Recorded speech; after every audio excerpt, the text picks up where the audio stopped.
The front door clicked shut like a guillotine, and there she was, Elena, lipstick smudged just a fraction off center, her laughter still echoing from whatever bar she'd vanished hours ago. One drink. She texted at 8 p.m., her words glowing on Mark's phone like a fragile truce. Now, at 1:17 a.m., she stumbled into the dim living room, heels dangling from one hand, her eyes glassy with something sharper than wine. Mark sat frozen on the couch, the TV murmuring a forgotten game show, his knuckles white around a lukewarm beer. He wanted to scream, "Where the hell were you?"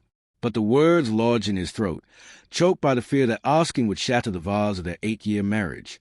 She didn't notice him at first, humming under her breath as she kicked off her shoes, the soft thuds punctuating the silence like accusations. "Babe, you up?"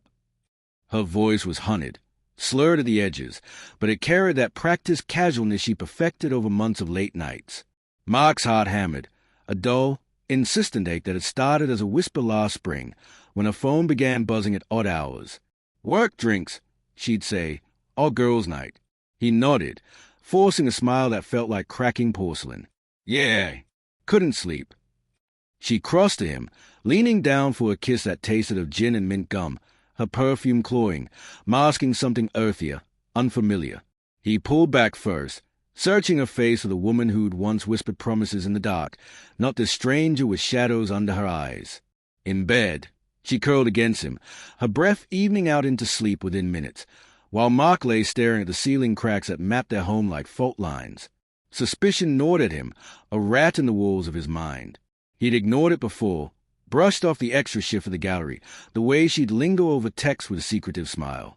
"You're paranoid," he'd told himself, denial wrapping around him like a warm blanket. But tonight, with her body warm and oblivious beside him, the questions clawed free. Who was this one drink with?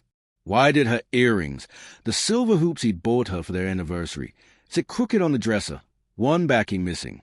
He slipped from the sheets, patting Bayford to the bathroom, where her purse lay abandoned on the counter. The leather bag yawned open, spilling secrets in the harsh fluorescent light. A crumpled receipt first, 2 martinis, 1 whiskey neat, timestamp 11:42 p.m. at the Anchor, a dive across town, not the upscale lounge she'd mentioned. Mark's stomach twisted, a cold fist squeezing. Denial surged, maybe she met friends there later. But then his fingers brushed something papery, tucked into a side pocket like contraband. A match big from the Anchor, its cover embossed with a phone number scrawled in red ink. "Call me." J for who? His mind raced through ghosts. Jake from her art class? Or that consultant, Javier, whose name she'd let slip once with a laugh too bright. He pocketed the matchpick, pulse thundering, and returned to bed, the mattress dipping under his weight like confession. Morning light filtered through the blinds and accusatory slats, painting Elena's face in stripes of guilt and innocence. She stirred, stretching with a yawn that didn't reach her eyes. "Good. Last night was fun. You should have come." Fun. The word landed like a slap, casual as confetti at a funeral. Mark sat on the bed's edge, coffee mug steaming in his hands, the matchpick burning a hole in his robe pocket. "Who'd you go with?" he asked, voice steady, though his chest felt like splintering wood. She propped on an elbow, hair tousled, that flirtatious tilt to her head. "Just Sarah and a couple others from work. You know how it is, networking." Sarah, the friend who texted him last week. "Haven't seen Elena in ages. Everything okay?" He nodded, swallowing the lie, but anger flickered now, a spark in dry grass. "Seemed like more than networking. You were gone forever." She laughed, a light, deflecting trill that used to charm him but now grated like nails on glass. One drink turned into 2. "Babe, time flies when you're laughing." Laughing about what?